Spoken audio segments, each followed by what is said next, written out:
베드로 전서는 당시 박해를 피해서 고향 땅을 떠나서 로마 제국이 통치하고 있던 그 제국의 여러 나라에 흩어져 살고 있던, 나그네로 살고 있던 그리스도인에게 보낸 편지라고 했습니다.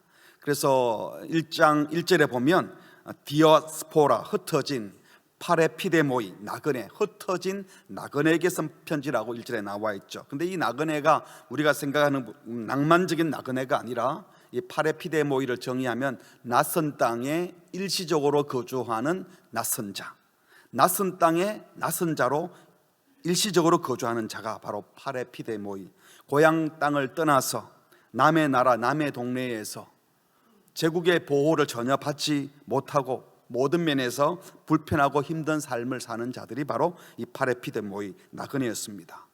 이들에게 사도 베드로는 고난 중에 있다고 대충 살지 말고 15절 16절에 보면 거룩한 아버지를 닮아 모든 행실에 더 거룩한 자가 되라 라고 했고요, 또 17절에는 나그네의 삶이라고 대충 지낼 것이 아니라 오히려 더 경건한 두려움으로 지내라 라고 했습니다. 그 이유가 무엇인가 하면 18절 19절에 보면 우리는 그리스도의 보배로운 피로 대속함을 받은 보배로운 존재이기 때문에 함부로 살 수 없는 존재이기 때문이라고 했어요. 그래서 신자는 오직 예수님을 죽은 자 가운데서 살리시고 영광을 주신 그 하나님만 믿고 소망해야 된다라고 말씀합니다. 21절 말씀입니다. 같이 할까요? 시작. 너희는 그를 죽은 자 가운데서 살리시고 영광을 주신 하나님을 그리스도로 말미암아 믿는 자니 너희 믿음과 소망이 하나님께 있게 하였느니라. 예수님 때문에 구원받은 우리는 이제 믿음, 소망을 하나님께 두라. 믿음과 소망을 하나님께 둔 사람들이 이 세상에 살면서 집중해야 될 것이 있는데 믿음, 소망에 이은 사랑입니다. 거짓 없는 사랑, 뜨거운 사랑을 하라고 말씀합니다. 22절 너희가 진리를 순종함으로 너희 영혼을 깨끗하게 하여 거짓이 없이 형제를 사랑하기에 이르렀으니 마음으로 뜨겁게 사랑하라. 이 말씀은요 이어지는 23절과 한 문장이에요. 근데 이 두 절의 주 동사는 사랑하라, 요것만 주 동사이고 나머지는 다 꾸미는 말들입니다. 근데 이 마음으로 뜨겁게 사랑하기 전에 뭐라고 그랬죠? 너희 영혼을 깨끗하게 하여. 그래서 거짓이 없는 형제 사랑을 해야 되는데 이 영혼을 깨끗하기 위해서는 22절 제일 초두에 뭐라고 그랬죠? 진리에 순종함으로써만 가능하다고 했습니다. 뜨거운 마음과 열정이 있으면 뜨거운 사랑이 되는 것이 아니고 말씀과 진리에 순종해서 영혼이 깨끗해져야 거짓 없는 사랑이 가능하다. 그런 뜨거운 사랑이 가능하게 하는 것, 이것은 진리에 순종함으로 가능하다. 그러면서 이어서 하신 말씀이 계속되는 꾸미는 말이 23절이에요. 너희가 거듭난 것은 썩어질 씨로 된 것이 아니요 썩지 아니할 씨, 살아있고 항상 있는 말씀으로 되었다. 그러니까 말씀으로 거듭나야만 이 사랑이 가능하다는 것입니다. 여기서 사도는 이 하나님의 말씀을 묘사하는 분사로 거듭나게 하는 말씀, 썩지 않는 씨, 살아있고 항상 있는 말씀, 이란 표현을 하고 있습니다. 뜨겁게 사랑하기 위해서 꼭 필요한 것, 그것이 바로 하나님의 말씀이라는 겁니다.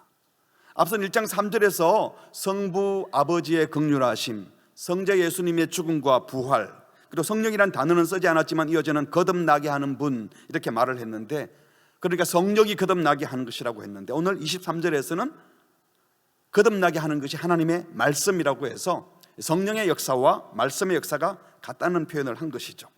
또 앞선 4절에서 하나님이 예비하신 하늘 유업이 썩지 않고 더럽지 않고 쇠하지 않는 것이라고 했는데 지금은 그 말씀이 23절에서는 썩지 않고 살아있고 항상 있는 것이 바로 말씀이라고 했습니다.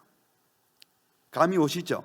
이 세상의 것은 썩고 부패하고 유한하고 결국은 죽음으로 내모는 것들이에요. 결국은 다 그런 끝이 있어요. 하지만 하나님의 말씀은 썩지 않고 더럽지 않고 쇠하지 않고 살아있고 항상 있고 거듭나게 하는 생명을 주는 것이라고 말씀했습니다. 그러니까 세상 것과 하나님의 말씀은 전혀 다르다는 것입니다. 이렇게 세상 것이 아닌 하나님의 말씀으로 거듭나서 새 생명을 얻은 자들, 이들은 세상 사람들이 하는 죄된 사랑, 정욕적인 사랑이 아니라 하나님의 사랑으로, 거짓 없는 사랑으로, 깨끗함으로 뜨겁게 사랑해야 되는데 그게 뭐로 가능하다고요? 말씀으로 가능하다는 것입니다. 말씀이 우리로 하여금 하나님께 믿음과 소망을 두게 하시고, 말씀만이 영원하고 말씀만이 우리를 거룩하고 진실되게 하고, 그래서 그 말씀이 우리를 거듭나게 할 뿐만 아니라 그 말씀이 우리를 새롭게 제대로 사랑하게 한다는 것입니다. 그러므로 말씀으로 거듭나고 말씀으로 거룩하여진 성도들의 교회는 말씀이 풍성해야 됩니다. 말씀 없이 사랑하면 이상한 사랑을 하는 거예요. 말씀이 제대로 순전하게 선포되어야 이 세상에 참된 소망을 주지, 말씀 없으면 이상한 소망을 소망이라고 말하게 된다는 것입니다. 모든 성도들은 그래서 이 세상이 말하는 어떤 사상이나 이념이나 정치적인 관계가 아니라 오직 하나님의 말씀에 지배받고 말씀으로 가득 차고 말씀에 순종하려는 열망으로 가득 차야 그 교회가 진짜 교회이고 주님이 기뻐하는 하나님의 백성의 모임인 줄 믿습니다. 오늘 읽은 24절 25절은요, 이 하나님의 말씀이 일시적이고 유한하고 사라질 세상에 있는 것과는 전혀 다르다 하는 것을 강조하기 위해서 이사야 40장 말씀을 인용하고 있어요. 24절, 그러므로 모든 육체는 풀과 같고 그 모든 영광은 풀의 꽃과 같으니 풀은 마르고 꽃은 떨어지되 오직 주의 말씀은 세세토록 있도다 하였으니, 하였으니란 말은 이사야 선지자가 그렇게 말을 했다는 거예요. 풀이 마르고 꽃이 시드는 것처럼 모든 인간은 죽어 없어지고 인간이 만든 영화도 다 사라질 것이지만 하나님의 말씀은 절대로 사라지지 않고 영원하다라고 이사야 선지자가 이미 말을 했다는 거예요. 그러면서 이어서 하신 말이 너희에게 전한 복음이 바로 이 말씀이다. 사도 베드로가 또 다른 사도들이, 구약의 선지자들이 지금까지 전해줬던 그 말씀인 동시에 사도들이 전해준 복음의 말씀이 바로 이 말씀이다, 예수의 복음이다라는 겁니다. 그렇다면 베드로 사도에 의해서 인용되었던 이 이사야 선지자가 어떤 문맥에서 이 말씀을 했는지, 그리고 사도 베드로는 어떤 뜻으로 지금 이 말씀을 인용하고 있는지, 그리고 오늘 우리에게는 무엇을 말씀하신지를 살펴보려고 합니다. 먼저 베드로가 인용했던 이사야 40장 말씀은요, 바벨론의 포로가 되어서 이방인 나그네로 이주민으로 살아야 했던 옛 이스라엘에게 주셨던 말씀이죠. 근데 지금 베드로 사도는 이 편지를 받을 사람들이 로마의 핍박 때문에 고향을 떠나 1장 1절 말씀처럼 흩어진 나그네, 파라피데모이 디아스포라스, 그들에게, 다시 말하면 새 이스라엘인 그리스도인들에게 주신 말씀입니다. 바벨론의 포로냐 로마의 포로냐의 차이일 뿐이지만 옛 이스라엘, 새 이스라엘, 고난 중에 있고 포로되어 있고 나그네로 살던 자들에게 주었던 말씀이죠. 동시에 지금도 온 세상에 흩어져서 본향 천국을 향하여 이 땅에서는 잠시 흩어진 나그네로 사는 그리스도인들에게 주신 말씀이라고 할 수 있습니다. 그러니까 이사야 선지자 당시 바벨론의 포로로 잡혀갔다가 돌아와야 될 이스라엘에게 주셨던 하나님의 약속의 말씀이 궁극적으로는 죄의 건세에 사로잡혀 살던 백성들을 예수님 통하여 건져내시고 이제 본향 땅인 천국을 소망하면서 이 땅에서 잠시 나그네로 살아가는 이 시대 하나님의 백성에게 주신 말씀이라는 것입니다. 이사야 40장을 보면요, 하나님은 유다가 바벨론에 패망하기 전인 약 160년 전에, BC 740년경입니다.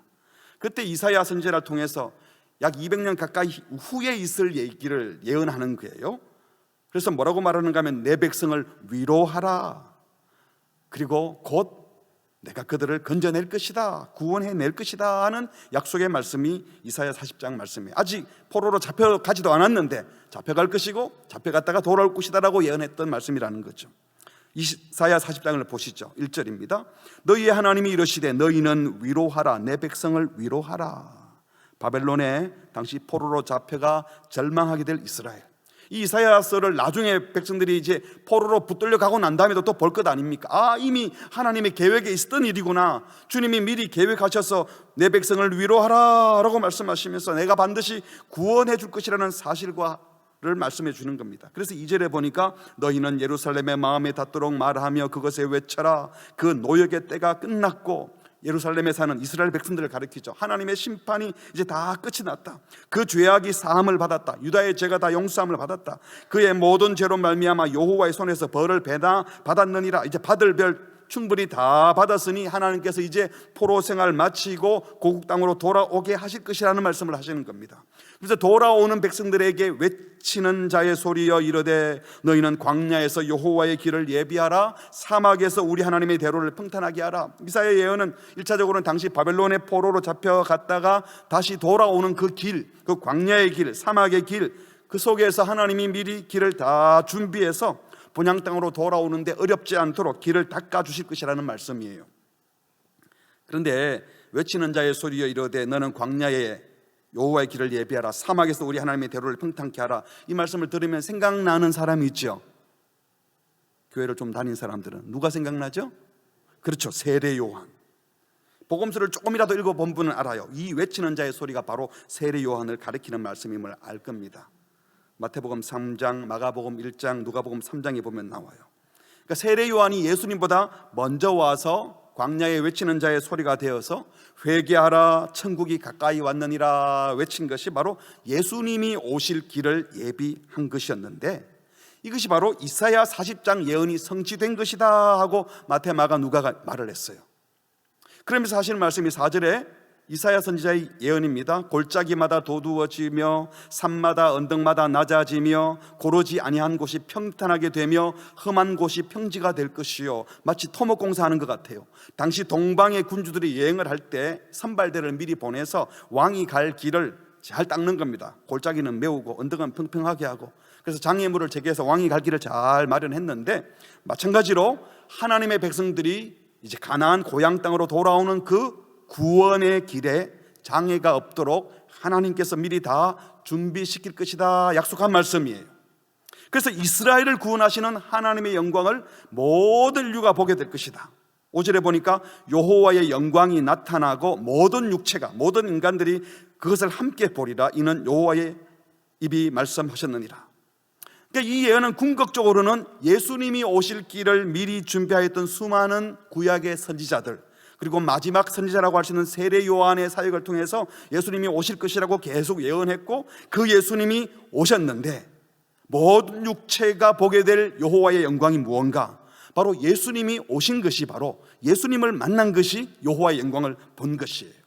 그래서 사도 요한은 요한복음 1장 14절에 말씀이 육신이 되어 하나님이신 그 예수님께서 사람의 몸을 입고 우리 가운데 거하심에 오시니 우리가 그의 영광, 예수님의 영광을 보니 아버지의 독생자의 영광이요, 바로 그분이 하나님이더라는 거죠.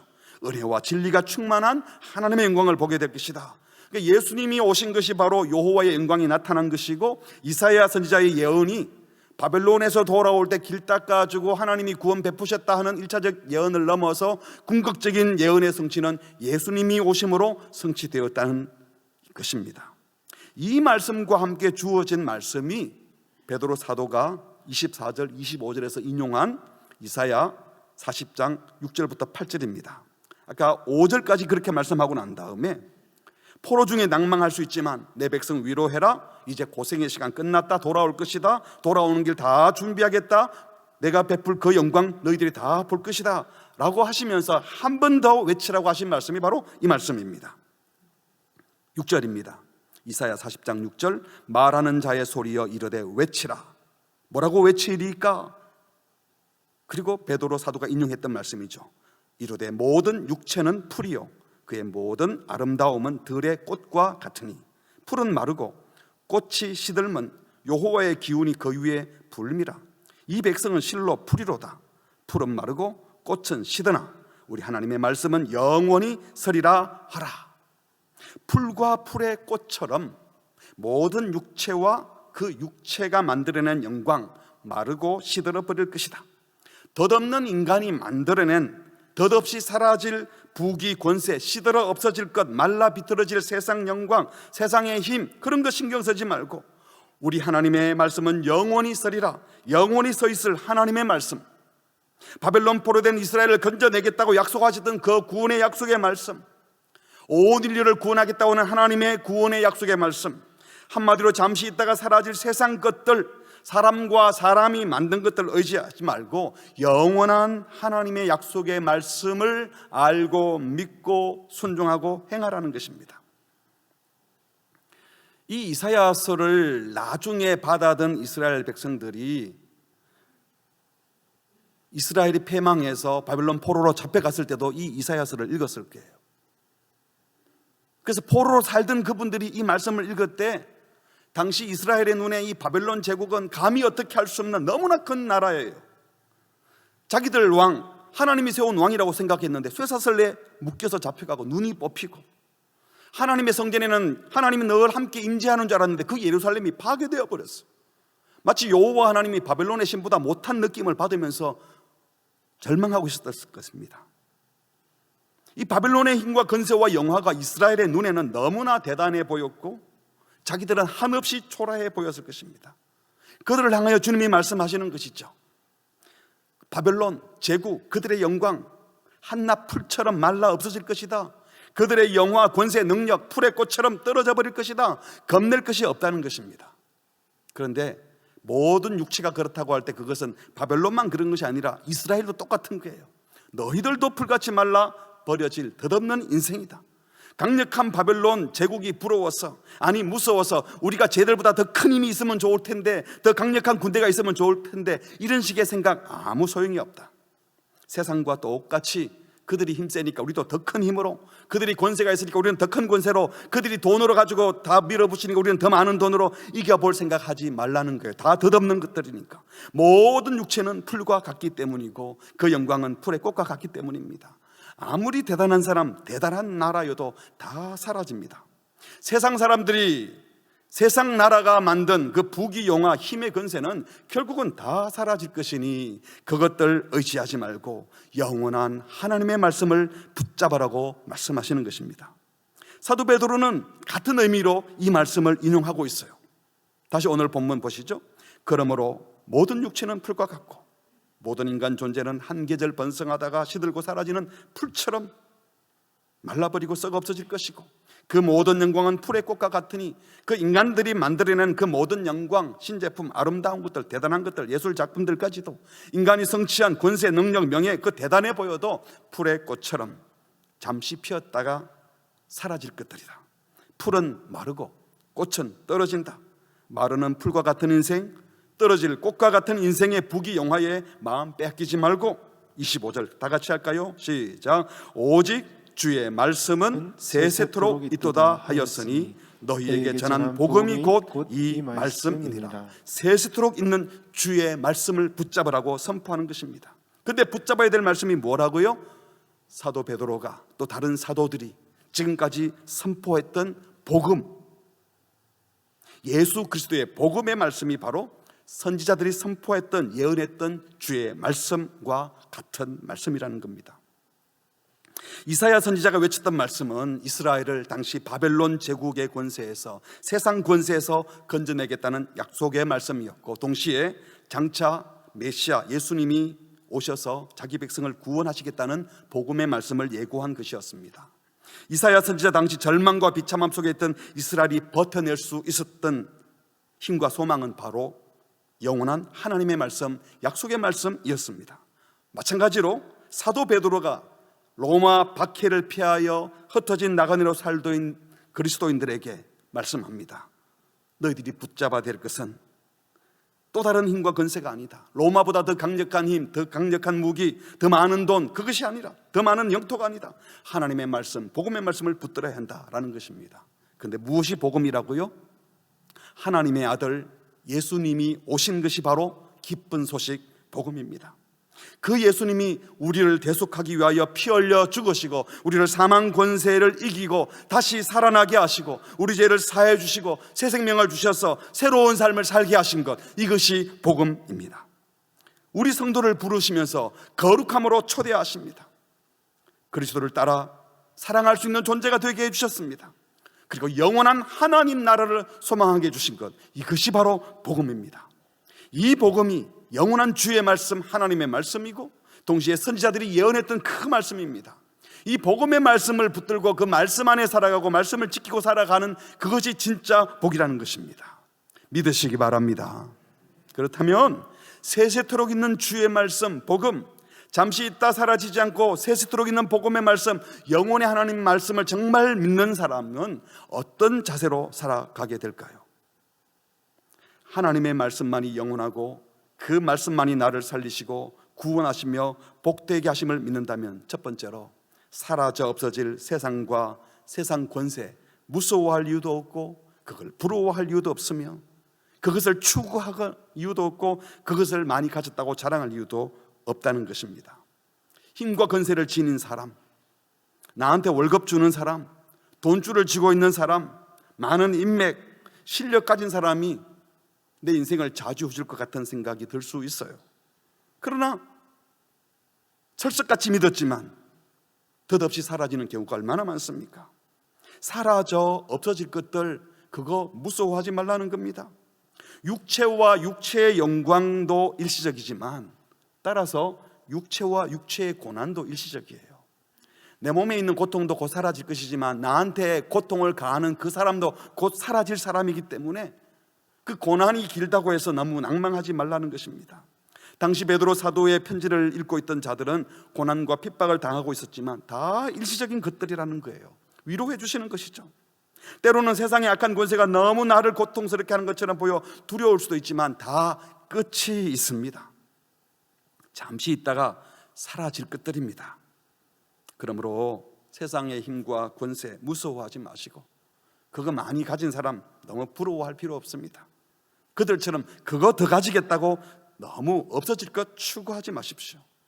잠시 있다가 사라질 돈과 권력과 부귀와 영화 좀 더 가졌다고 그거 자랑하는 어리석은 자가 되지 마시기 바랍니다. 그 대신 하나님을 두려워하고 하나님의 말씀대로 살지 못하는 것을 안타까워하십시오. 사라질 것이 아닌 영원한 하나님의 말씀을 사모하고 그 말씀대로 살고픈 열망이 우리의 소망이 되기를 바랍니다.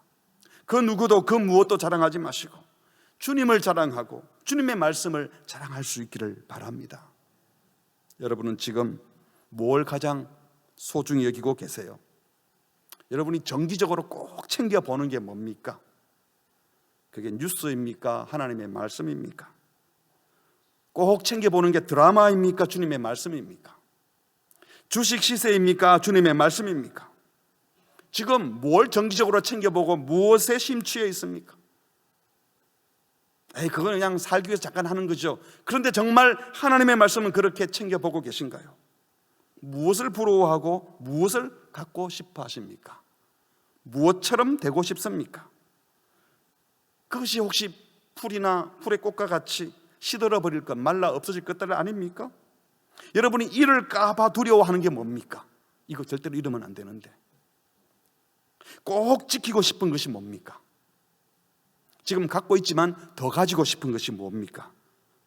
그게 건강입니까? 돈입니까? 늘씬한 몸매입니까? 내가 취득했던 학위에 더 많은 학위를 갖고 싶고 자격증에 더 많은 자격증을 갖고 싶습니까? 사회적 신분과 명예를 좀 더 상승시키고 싶습니까? 나의 마땅한 권리들을 안 빼앗기려고 내 자녀들 번듯하게 남부럽지 않게 살게 하고 싶다고 하는데 뭐가 남부럽지 않은 것입니까? 그것들이 혹시 꽃처럼 떨어질 육체의 영광 아닌가요? 여러분, 바벨론과 바벨론의 영광, 로마와 로마 제국의 영광 다 사라져버렸습니다.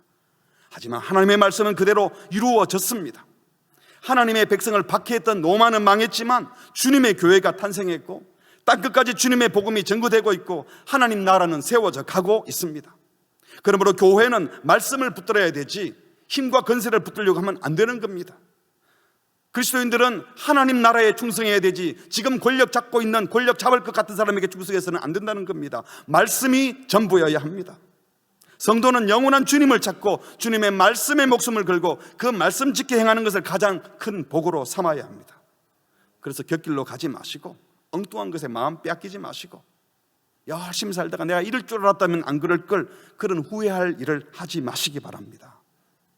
영원한 하나님의 말씀, 복음의 말씀을 붙잡는 참으로 지혜로운 복된 성도들 되시기를 주의 이름으로 축복합니다. 두 번째로 복음의 말씀이 영원한 것을 알았다면 그 말씀을 제대로 알지만 할 것이 아니라 믿었으면 그것을 실천하고 순종하는 일에 모든 것을 들으시기 바랍니다. 이를 위해서는 먼저 무엇이 영원한지 말씀을 통하여 확인해야 됩니다. 성경에서 영원하다고 하는 게 무엇이요? 먼저 하나님이 창조하신 피조 세계와 그 아름다움도 다 끝이 있지만 창조주 하나님, 주님만 영원하다고 말씀하십니다. 시편 102편입니다. 주께서 25절 옛적에 땅의 기초를 놓으셨사오며 하늘도 주의 손으로 지으신 바니이다. 천지는 없어지려니와 주님이 만드신 그 하늘과 땅조차도 결국은 다 사라진다는 거예요. 신천신지가 오기 때문에 주님이 이전에 만들었던 이 피조세계와 그 아름다움도 끝이 있어요. 하지만 그 모든 것을 만드신 창조주이신 누구는 영존하다고요? 주는 영존하시겠고 영원히 계실 것이고, 그것들은 뭐죠? 창조주께서 만드신 피조세계, 하늘과 땅, 아무리 대단해 보여도 결국은 다 옷같이 낡아지고 의복같이 주님이 바꾸면 다 바꾸어 버릴 겁니다. 하지만 그 모든 것을 창조하시고 주관하시는 주권주 하나님, 27절 주는 한결 같으시고 주의 연대는 무궁하리이다. 그렇습니다. 주님만 영원합니다. 주님이 만드신 피조세계와 그 아름다움도 끝이 있습니다. 여러분, 하물며 인간이 만드는 것들은 오죽하겠어요. 요즘은 뭐 신제품이 나와서 신제품 갖고 싶어서 막 기다리다가 비싼 돈 주고 사지만 6개월만 지나면 헐값이 되고 중고가 되어버리잖아요. 계속 신제품 찾아봤자 금방 낡은 것이 됩니다. 여러분, 금방 중고되는 것, 금방 사라질 것, 쓰레기 될 것들에 너무 마음 주지 마세요. 그것보다는 하나님, 영원한 하나님을 더 알아가시고 하나님 아는 일에 투자하는 것은 참으로 복된 일인 것을 믿으시고 하나님을 더 알아가려고 하시기 바랍니다. 이 하나님이 영원하면, 주님이 영원하면 그 주님이 하신 말씀도 영원한 거죠. 베드로전서 1장 24절에 보니까 우리가 방금 본 말씀이죠. 모든 육체 풀 같고 그 모든 영광 풀의 꽃과 같다. 풀도 마르고 꽃은 떨어지는데 오직 주의 말씀은 세세토록 있도다. 복음의 말씀이 영원하다라고 했습니다. 육체와 육체의 영광, 인간과 인간들이 만들어 가지고 있는 정치 권세, 힘의 권세, 영광, 능력, 부, 명예, 사람들이 만든 각종 철학과 이론들, 대단한 사상 같아도 다 사라집니다. 영원한 제국 없어요. 영원한 영도 없습니다. 그러므로 사람의 말도 절대로 영원하지 않아요. 사라질 인생들이 잠깐 반짝하고 했던 말들이나 아이디어들이 곧 거짓말이 되기도 하고 헛말이 되기도 하고 빈말이 되고 과장된 말을 하고 쓸데없는 말도 얼마나 많이 합니까? 오직 하나님의 말씀만 살아있고 변함없는 진리의 말씀입니다. 이 말씀은 무슨 정보를 말하는 게 아니에요. 예수님 자신이 말씀이고 말씀 자체가 능력이고 생명이고 실제입니다. 사람의 말들은 그냥 지나가는 이야기일 뿐이지만 하나님의 말씀은 영원한 강력한 생명을 주는 말씀입니다. 그렇다면 다른 것이 아닌 이 말씀으로 나를 채우고 말씀을 먹고 양분 삼아서 내 인격을 성장시키고 세워간다면 우리 교회가 하는 말씀으로 훈련받는 사역에 동참하면서 말씀을 먹고 장분을 삼는다면 이것이 얼마나 복된 일인지 몰라요. 그런데 이 영원한 약속의 말씀을 지식적으로 기억하고 아는 것만으로는 의미가 없다고 했잖아요. 말씀하시는 하나님도 믿고 그리고 그 말씀도 진리라고 믿는다면 복음의 말씀을 당연히 지켜 행하고 순종하고 싶을 거예요. 그런데 성경은 영원한 주님의 말씀을 지켜 행하는 사람도 영원할 것이라고 말씀하셨어요. 요한일서 2장 15절입니다. 이 세상이나 세상에 있는 것 사랑하지 마라. 왜? 누구든지 세상 사랑하면 아버지의 사랑이 그 속에 없고 또 세상에 있는 이 모든 것, 그게 육신의 정욕, 육체적인 본능 쫓는 것, 안목의 동력, 눈에 보기 좋은 것들, 이생의 자랑, 사람들에게 명예 얻고 칭찬 얻고 사람들의 평판 사랑하는 이런 것들 다 하나님 아버지께로부터 온 것이 아니라 이 세상에 깔려있는 것들인데 이 세상도 이 세상에서 추구하는 육신의 정욕, 안목의 정욕, 이생의 자랑 이런 것들 다 지나간다. 풀도 풀의 꽃도 육체도 육체의 영광도 다 지나갈 것이다. 그렇지만 이번에는 하나님의 말씀이라는 표현을 하지 않고 그 하나님의 말씀인 그 뜻을 행하는 사람은 영원히 거한다고 하셨습니다. 이 말씀을 믿으시기 바랍니다. 이 세상에 영원한 육체를 가진 사람은 없어요. 다 일시적이에요.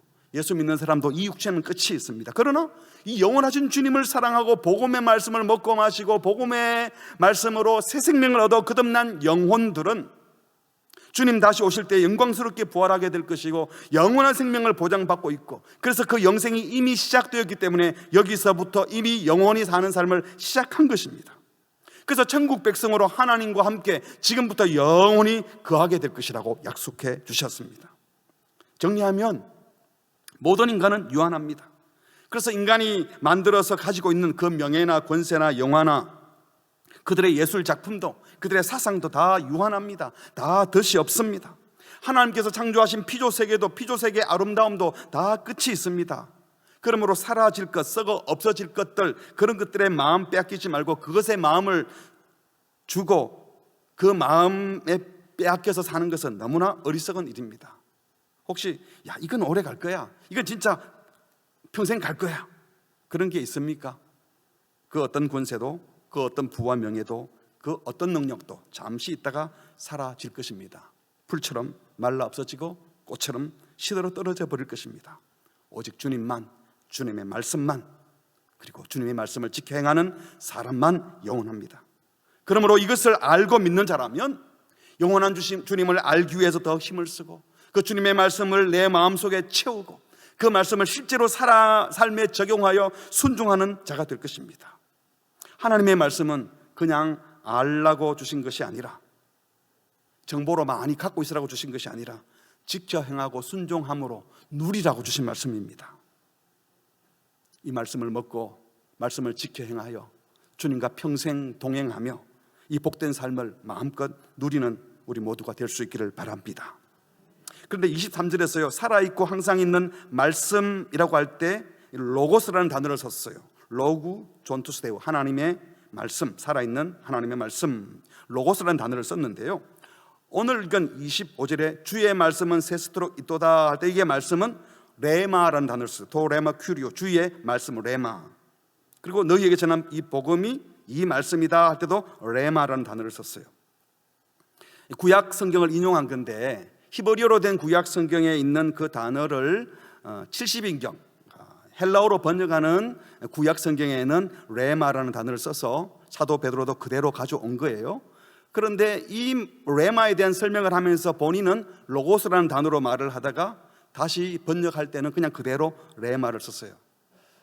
이 말은 로고스나 레마나 별 차이가 없다는 겁니다. 똑같은 말씀이에요. 그런데 여러분 들어보셨을 거예요. 로고스는 기록된 말씀이고 성경에 있는 말이고 내게 주신 말씀, 내가 받은 말씀은 레마다. 그러니까 나의 레마가 있어야 된다. 뭐 아주 근사하게 신학을 아는 것처럼 말하는데 전혀 근거 없는 얘기입니다. 아무 소용없는 얘기입니다. 성경은 똑같이 말씀하고 있어요. 기록된 말씀이냐, 내가 받은 말씀이냐, 이게 중요한 게 아니라 하나님의 말씀을 내가 지켜 행하느냐 행하지 않느냐가 중요한 거예요. 오히려 이런 레마를 자꾸 강조하면요, 자신에게 주관적으로 특별히 들려오는 어떤 특별한 음성이 있는 것처럼, 그리고 나는 어떤 말씀을 받은 것처럼, 그래서 기록된 말씀에 멀어지게 하면 잘못될 수 있습니다. 중요한 것은 내게 들려오는 말씀이 있느냐 없느냐가 중요한 것이 아니라 하나님이 하신 말씀, 주의 말씀을 제대로 알고 믿고 지금 순종하느냐, 이게 중요한 거예요. 요한일서 2장 17절 다시 한번 시작. 이 세상도 그 정욕도 지나가되 오직 하나님의 뜻을 행하는 자는 영원히 거하느니라. 스스로 물어보십시오. 내가 지금 신경 쓰는 그것은 영원한 것인가? 내가 지금 잃을까봐 염려하고 더 못 가질까봐 조바심 갖는 것이 곧 사라질 것인지 영원한 것을 추구하고 있는지, 지금 내가 힘쓰고 애쓰고 있는 그것은 영원한 하나님, 영원한 하나님께서 우리를 사랑하여 주신 그 약속의 말씀을 믿고 순종하는 일인지, 나를 용서해 준 주님을 사랑하여 지금 용서하고 사랑하는 일로 힘을 쓰고 있는지, 거듭나게 해주시고 새 생명을 주셨는데 나의 말과 행동은 지금 살리는 말을 하고 살리는 행동을 하는지, 죽이고 있는지, 살아있고 항상 있는 하나님의 말씀으로 거듭났다면, 천국 백성 된 것이 확실하다면, 그래서 죽음이 겁나지 않는다면 내가 지금 판단하고 결정하는 것은 죽음을 두려워하며 결정하는지, 죽음과 상관없이 결정하고 있는지. 말은 천국을 믿는다고 하는데 하는 짓을 보면 여기가 전부인 것처럼 그냥 내 못 살까봐, 내 좀 더 살려고 그러고 있으면 잘못하는 거잖아요. 정말 하나님의 칭찬만 바란다고 정말 그 말씀대로 믿고 행한다면 이 땅의 사람들의 칭찬과 평판 인정받는 데 신경 안 써야 되는데, 말은 주님의 인정이면 충분합니다. 찬양을 해놓고는 사람이 몇 마디 이상한 말하면 절망하고 낭망하고 힘들어한다면 정말 하나님의 말씀을 믿고 있는지, 하나님 말씀 사랑하고 믿고 행하면요, 우리의 삶이 달라질 게 한두 가지가 아니에요. 거듭 묻고 또 묻고 확인해야 됩니다. 난 정말 하나님의 말씀을 붙잡고 있나? 아니, 잡고만 있는 게 아니라 이 말씀을 믿고 행하고 있나? 지켜 순종하고 있는가? 그 말씀 지켜 행하고 순종하는 것이 가장 큰 복인 줄 믿고 말씀 안에 말씀 지켜 행하는 것이 우리의 일상이 되기를 주의 이름으로 축복합니다. 마지막 세 번째로, 방황하는 디아스포라, 흩어진이라고 그랬죠. 이 디아스포라는 단어 자체가 아예 이스라엘 백성들이 이제 망하고 난 다음에 제국에 다 흩어져 살았는데 디아스포라는 단어를 그냥 고유명사처럼 써요. 우리 한국 사람들도 타국에 살고 있는 우리 한민족을 디아스포라 한민족 이렇게 표현을 하죠. 흩어져 있는. 오늘 베드로전서에서 디아스포라는 단어를 쓰면서 나그네 파레피도모이를 썼는데, 말씀드린 것처럼 파레피도모이 나그네는 낯선 땅에 낯선 자로 일시적으로 거주하는 사람을 가리킨다고 했어요. 오늘 저와 여러분들은 이 방황하는 낯선 땅에 어쩔 수 없이 사는 그런 나그네가 아니라 온 세상에 흩어져서 말씀의 씨를 뿌리며 말씀의 열매를 맺는 디아스포라 나그네가 되라고 말씀하십니다. 로마 제국의 박해로 인해서 힘없이 쫓겨나고 온 세상에 흩어져 사는 그리스도인들을 당시 로마 제국의 권력을 잇고 있는 사람들의 눈으로 볼 때는 아유, 저 정처 없이 떠도는 방랑자 불쌍한 것들이라고 혀를 찰지 모르지만 사도 베드로는 말합니다. 결코 그렇지 않다. 그 사람들 말에 속지 마라. 겁내지 마라. 주눅들지 말라. 로마 제국 별것 아니야. 모든 육체는 풀과 같고 그 모든 영광의 풀의 꽃과 같아서 풀이 마르고 꽃이 떨어지는 것처럼 이 로마 제국의 부와 건세와 영화 그것들 다 풀처럼 꽃처럼 마르고 시들어버리고 떨어질 것이야. 그들도 너희들과 결코 다를 바 없는 사라질 인생들 뿐이야. 그들이 만든 찬란한 문화도 부귀영화도 다 사라질 것들이다. 그러나 오직 주의 말씀은 세세토록 있다 했는데, 너희에게 전한 복음이 바로 이 말씀인데 이 말씀을 붙던 너희들이 훨씬 더 나은 자들이야.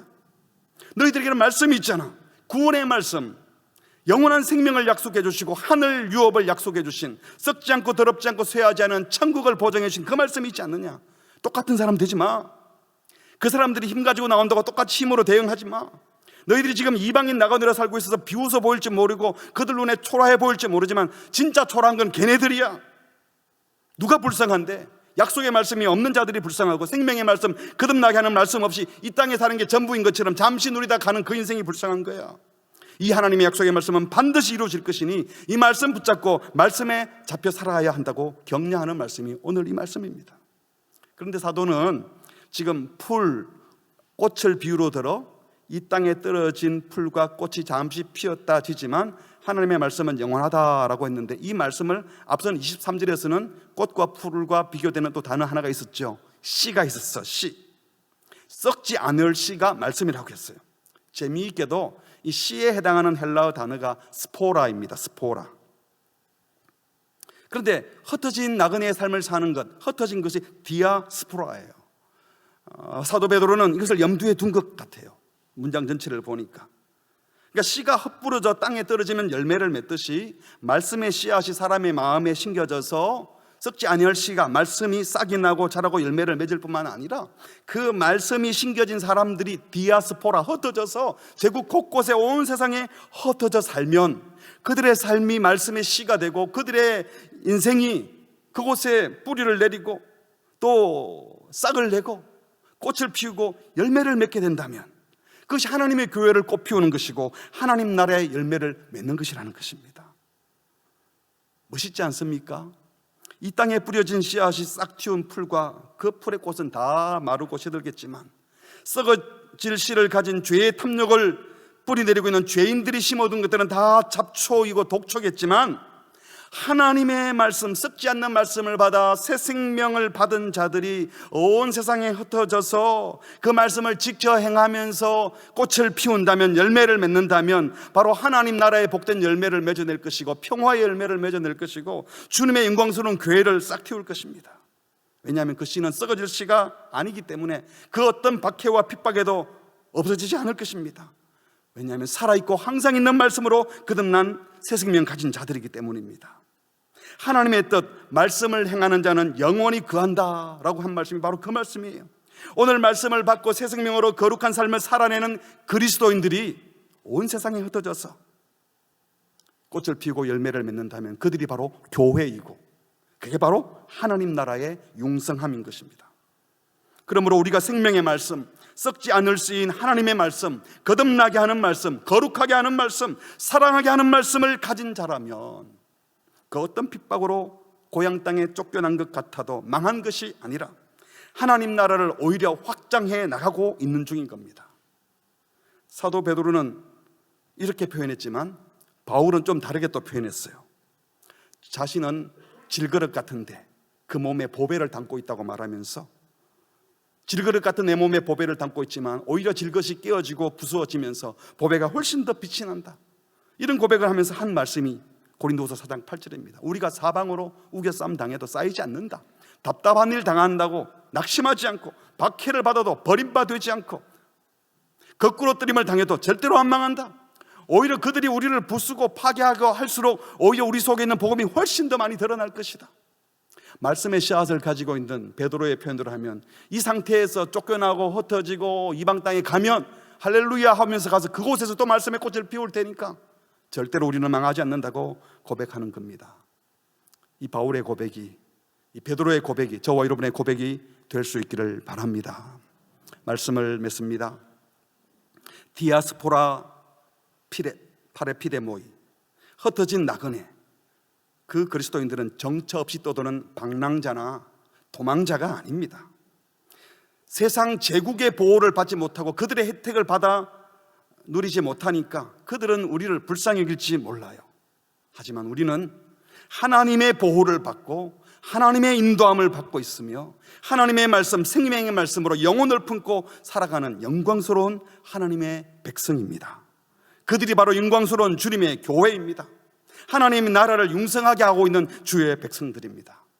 사랑하는 성도 여러분, 이 세상 기준으로 더 많이 못 가졌다, 더 많이 인정받지 못한다, 세상 사람들이 나를 우습게 여긴다, 이것 때문에 기죽지 마시고, 그것 때문에 마음이 움직이지 마시고, 용기 잃지 마시고, 두려워하지도 마시고, 부러워하지도 마시고, 그거 좀 더 가졌다고 자랑하지도 마시고, 오직 영원하신 주님을 사랑하여 주님 더 아는 일에 힘쓰시고, 주님의 말씀으로 내게 양분을 채워서 내 인격의 성장과 참된 성숙을 이루어내시고, 그리고 말씀을 지켜 행하는 사람이 될 뿐만 아니라 그런 사람들을 많이 키워내셔서 이 땅에 하나님 나라의 꽃이 피워지고 열매를 맺게 하는 복된 주의 백성들, 여러분의 직장과 가정과 흩어진 삶 현장이 때로는 이런저런 고난이 있지만 고난의 현장들까지도 진리의 말씀을 지켜내므로 하나님 나라의 꽃을 피우는 복된 백성들이 다 되시기를 주의 이름으로 축복합니다. 아멘. 우리 함께 찬양하시겠습니다. 오늘 베드로전서의 말씀을 가지고 만든, 오늘 본문 가지고 만든 찬양입니다. 풀은 마르고 꽃은 시드나 주의 말씀은 영원해. 이 찬양 부를 때 말씀이 영원해서 내가 이 말씀의 씨앗을 내 속에 심고 또 뿌리를 내릴 뿐만 아니라 꽃을 피우고 열매를 맺어서 하나님의 말씀이 온 세상에 심겨지기를 원합니다.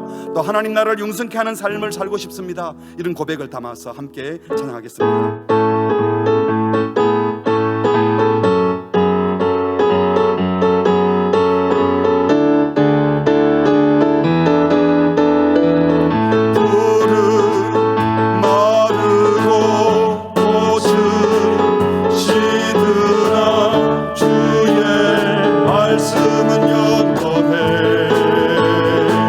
마르고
지켜 행하는 자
기도하겠습니다.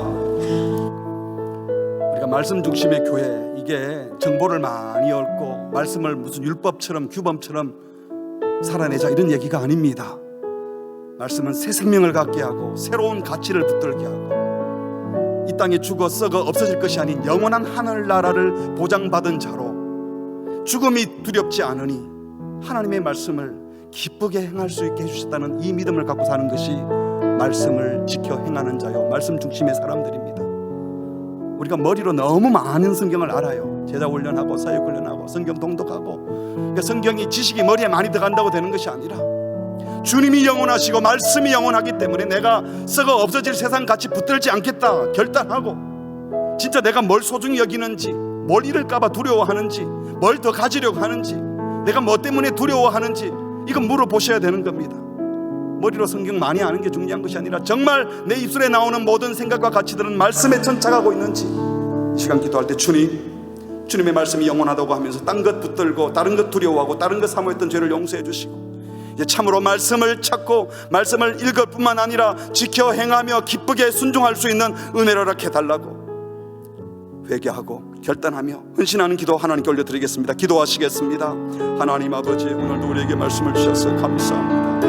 하나님의 말씀이 살았고 역동성이 있고 우리를 살리는 말씀이었습니다. 거듭나게 하시는 말씀이요 새 생명 주시는 말씀인 줄 믿습니다. 하나님, 세상의 모든 가치들은 다 썩어 없어질 것이고 시들어버릴 것이고 말라버릴 것이고 떨어질 것이고 유한한 것들인데, 주님이 창조하신 세계의 아름다움도 다 사라진다고 하는데, 하나님이 사라져 없어질 것들, 썩어 없어질 것들, 말라 비틀어질 것들, 그들의 마음 빼앗기고 그것을 더 얻으려고 하고, 그것 때문에 하나님 혼자만 마음을 그것을 용서해 주시옵소서. 우리에게 믿음을 주시옵소서. 말씀을 믿는 믿음을 주시고, 말씀대로 되어질 것을 믿는 믿음을 주시고, 말씀대로 살아내는 믿음을 주시고, 영원한 천국에 보장되었다는 것을 확인하는 믿음을 허락하여 주시옵소서. 믿을 뿐만 아니라 지켜 행할 수 있는 용기를 허락하여 주시고, 말씀대로 살 때가 말씀이 베풀어주는 놀라운 능력과 은혜를 경험하는 자들이 되게 하여 주시옵소서. 이 세상에 거짓이 많습니다. 악이 많습니다. 잘못된 헛된 많습니다. 잡스러운 말에 우리 마음 빼앗기지 말게 하여 주시고, 헛된 말이나 거짓된 말이나 분명한 말이 아니라 하나님의 말씀을 들고 살아가게 하여 주시옵소서. 오늘도 한 주간 살아갈 때 주의 말씀에 온전히 붙들림 받으면서 생명의 삶을 살아낼 수 있도록 은혜를 베풀어 주시옵소서. 주여 주시옵소서.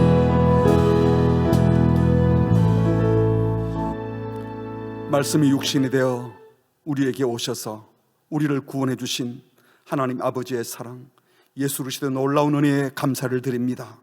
하나님의 말씀으로 예수 그리스도로 말미암아 죄 사함이 있고 하나님의 자녀가 되고 썩지 않고 더럽지 않고 쇠하지 않은 하늘 유업을 약속받은 하나님의 백성 되게 하셨사오니, 하나님 백성 된 자로 이 세상에 시들어버리고 떨어져 없어질 풀과 같은 풀의 꽃과 같은 것들의 마음 빼앗기지 말고 영원한 하나님의 말씀을 붙들고 지켜 행하며 그 가치 안에서 살아내는 은혜를 베풀어 주시옵소서. 우리도 모르는 사이에 세상의 권세가 강해 보이고 세상의 유행에 따라가지 않으면 뒤처져서 인생이 외로울 것 같아서, 또는 사람들의 눈치 때문에 영원한 하나님의 말씀을 놓쳐버리고 하나님 눈 밖에 벗어난 삶을 살았다면 다시 제자리로 돌아오게 하여 주시옵소서. 말씀을 가장 소중히 여기고 그 말씀 안에 거하는 것이 가장 복된 것을 깨닫고 사랑하지 못했던 자들 다시 사랑하고, 용서하지 못했던 자들 용서하고, 다시 힘을 내어 순종하고 더 겸손해지며 이 생명의 말씀을 증거하며 하나님의 공의와 선을 행하며 살아가는 복된 주의 백성들 되게 하여 주시옵소서. 세상은 박해에서 다 흩어두었다고, 자기들이 이겼다고 말하지만 우리는 핍박으로 인하여 흩어져도 흩어진 그 현장 속에서 말씀의 꽃을 피우고 하나님 나라의 열매를 맺어 하나님 나라를 더 융성케 하는 일에 쓰임받게 될 것을 믿습니다. 어떤 고난이 와도, 어떤 박해가 와도, 어떤 상황이 펼쳐지더라도 그곳에서 하나님 나라의 꽃을 피우는 복된 말씀의 사람들이 다 되게 하여 주시옵소서. 이 모든 말씀 예수님의 이름으로 기도합니다. 아멘.